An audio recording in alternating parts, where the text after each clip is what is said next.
jouer sur l'émotion et la douleur. Raconter un épisode qui vous prendra aux tripes et vous empêchera de détourner le regard de cet orateur qui vous donne tout, parce qu'il se met à nu devant vous. L'heure semblait propice. Et moi, penseur candide, dans le lointain d'une horreur splendide, pensais voir le front tremblant de la paix apparaître. Pourquoi pas, chacun son style. Pour d'autres, c'est la colère.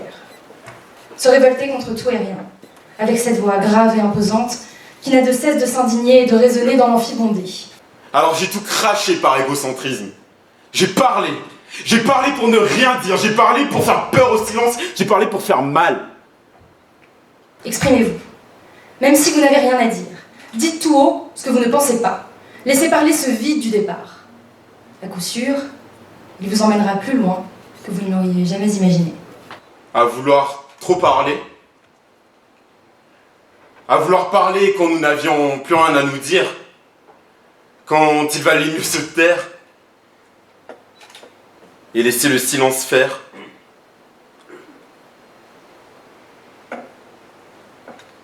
Je l'ai perdu.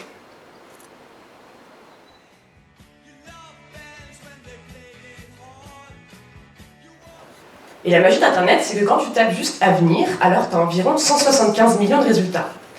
Et ça rassure. Ça veut dire qu'on a quand même 175 millions de possibilités. L'humanité n'est pas foutue. Je vais vous le dire crûment, votre avenir, il n'existe pas. Ce n'est pas un X, une variable à découvrir. C'est juste un bon gros zéro. Et puis là, on te lâche dans tes études supérieures. Apprends à savoir qui tu es, ce qui te représente, ce que tu aimes et surtout ce que tu veux être plus tard. Recouverte de déchets, elle ne peut plus respirer. Alors votre future carrière de journaliste, d'avocat ou de politique, croyez-moi, c'est le dernier de ses soucis. Et ça, c'est bien la preuve que l'univers, à sa manière, vous secoue de l'intérieur pour vous montrer si vous êtes sur la bonne voie. Mais enlève ta cape, gros. T'es pas un super-héros. Et enlève ton masque aussi. Regarde les choses en face. On est foutu, quoi que t'y fasses. Et là, je suis obligée de vous parler de la mort. Parce que c'est vrai que j'en parle tout le temps et à chaque fois. Mais en même temps, comment parler de l'avenir si on ne parle pas de la fin? Parce que notre avenir est tout tracé. Et puis c'est ça qui fait peur, c'est que tout est tracé et qu'on n'a pas le choix. Alors, je vis au jour le jour. J'adopte le fameux Carpe Diem. Peut-être même que je me le ferai tatouer en hommage aux années 2000 et à ma prof d'anglais. Je cueille les roses de la vie une à une. Car au commencement, il n'y a que le futur. Et à la fin, il n'y a que le passé. Pensons au moment présent, ancrons-nous dans l'instant. Car il n'y a qu'une réalité et elle a lieu maintenant.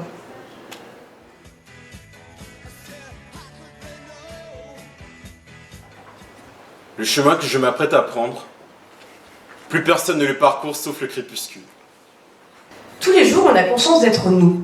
On sait que l'on existe. Mais qu'est-ce qui nous prouve que les autres, eux, ont une conscience? J'étais téméraire, fou, vivant. J'étais vivant. Il se trouve que cette magnifique graine devient une pomme. Et on décida de l'appeler pomme, parce que oui, il y a vraiment des gens qui s'appellent pomme. Ce n'est même plus une idée, c'est une certitude, une conviction, c'est une vérité. Et cette vérité, elle me regardait droit dans les yeux. Et vous? Comment êtes-vous vraiment sûr que vous êtes vivant? Qu'est-ce qui vous dit que vous êtes vraiment conscient? Mon corps est offert dans un cachot, mon esprit est en prison dans une idée. Parce que la vie, c'est ça, c'est rencontrer les bons gens et les mauvais gens. Certains t'apportent beaucoup et te font grandir, tandis que d'autres t'apprendront à maîtriser ta colère, ta rancœur, ta vengeance, parce que des cons, il y en a partout. Qu'est-ce qu'ils en savent, eux? Ces démagogues de la vie avec leur stupide bandeau blanc autour du cou, qu'est-ce qu'ils en savent? Répondez-moi, hein? On t'a toujours dit que t'avais le choix, mais en fait, quand tu regardes bien, l'histoire souvent se répète.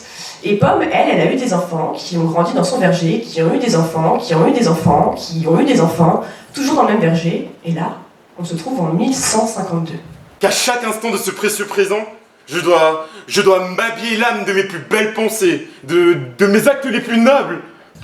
Et tout ça, c'est parce que la mort, elle, n'a pas peur de rire de nous.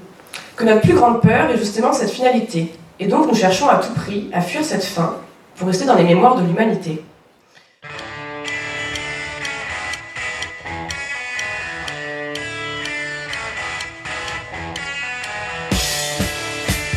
Merci à tous, la boucle est bouclée.